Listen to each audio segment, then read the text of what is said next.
اتنی خوشی تھی اس کو کہ اس نے وہ بات سن کر اپنی اس لونڈی صوبیہ کو آزاد کر دی. اور یہ کوئی عام بات، یہ چھوٹی بات نہیں تھی لونڈی کو آزاد کرنا، کہ اتنے بڑے بڑے سرداروں کو، اتنے مصروف لوگوں کو جن کے پاس وقت نہیں ہے، اس لیے تم نے اکٹھا کیا تھا یہ بات کرنے کے لیے. یہ کوئی بات ہے؟ حتیٰ کہ اس نے پتھر بھی اٹھایا مارنے کے لیے، لیکن مارا نہیں. السلام علیکم ورحمۃ اللہ. دوستو، رسول اللہ صلی اللہ علیہ وسلم کو اپنی زندگی میں سب سے زیادہ تکالیف آئیں. عام انسان سے ہٹ کر جو انبیاء ہیں، جو ایک نبی تھے، نبی ہونے کے باوجود سب سے زیادہ اپنی زندگی میں تکالیف اور اذیتیں انہوں نے جھیلی. دور کی بات چھوڑے، آپ کے قرب و جوار میں رہنے والے لوگ جو آپ کے ہمسائے اور آپ کے پڑوسی تھے، انہوں نے آپ کے ساتھ کیا رویہ اختیار کیا، ان کی حرکات، ان کے کرتوت کیا تھے، وہ آپ کے سامنے رکھتا ہوں. سب سے بڑھ کر آپ کی دیوار کے ساتھ جس کی دیوار تھی وہ ابو لہب تھا.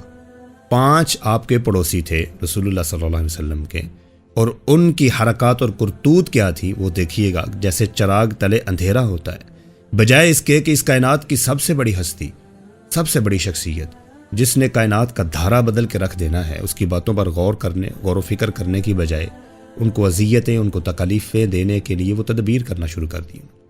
ابو لہب جو آپ صلی اللہ علیہ وسلم سے اس قدر محبت کرتا تھا کہ جب عبداللہ آپ صلی اللہ علیہ وسلم کے والد، ان کے ہاں جب آپ کی پیدائش ہوئی تو اس کی لونڈی نے، ابو لہب کی لونڈی نے جا کر جب بتایا کہ ابو لہب، عبداللہ کے ہاں بیٹا پیدا ہوا ہے، تو اتنی خوشی تھی اس کو کہ اس نے وہ بات سن کر اپنی اس لونڈی صوبیہ کو آزاد کر دی.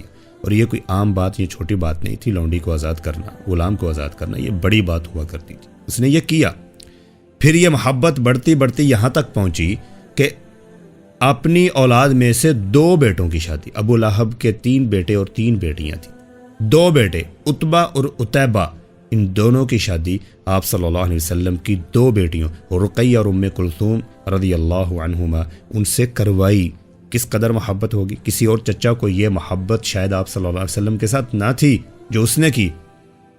لیکن جیسے ہی آپ صلی اللہ علیہ وسلم نے یہ اعلان کیا وحی کے نزول کے بعد کہ میرے اوپر ایک فرشتہ آیا ہے، قرآن مجید کا نزول ہوا ہے اور میں نبی ہوں، تم کو یہ ماننا پڑے گا. تو آپ صلی اللہ علیہ وسلم کو جب حکم ہوا وَأَنذِرْ عَشِيرَتَكَ الْأَقْرَبِينَ، اپنے قرب و جوار، اپنے قریبی رشتہ داروں کو دعوت دیں اور ان کو ڈرائیں، رب کے عذاب سے ڈرائیں. تو آپ نے کھانے پر دعوت دی جس کے اندر آپ کے قریبی رشتہ دار بنو ہاشم والے تھے، ان میں ابو لہب بھی تھا اور اس کے 2 بیٹے جو آپ صلی اللہ علیہ وسلم کے داماد تھے وہ بھی تھے.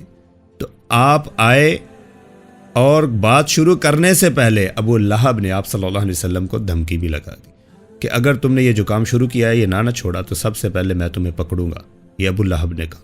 جب سب سے بڑا محبت کرنے والا چچا ایسی بات کر دے تو پھر بات کرنے کو انسان کا جی نہیں کرتا. آپ صلی اللہ علیہ وسلم نے پہلی دعوت میں پھر کوئی بات نہیں کی، دوبارہ دعوت کی، پھر دعوت دی کہ اللہ کو ایک مانو اگر تم نے اس دنیا میں اور آخرت میں کامیاب ہونا ہے.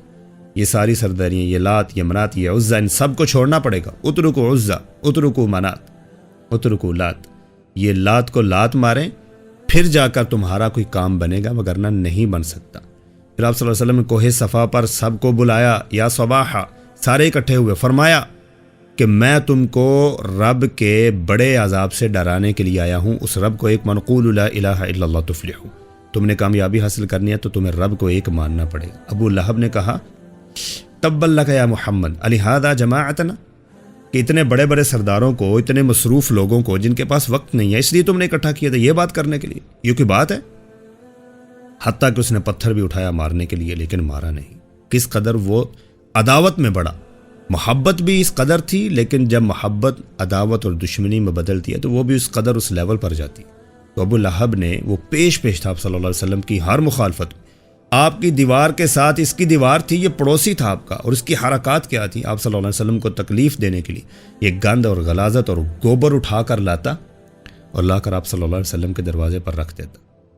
کس قدر اس کی یہ حرکات تھی، یہ کرتوت تھے. یہ آپ صلی اللہ علیہ وسلم کا پڑوسی تھا. اگلی قسط میں مزید ابو لہب کے بارے میں آپ کو بتائیں گے. دعا میں یاد رکھیے گا. السلام علیکم ورحمۃ اللہ وبرکاتہ.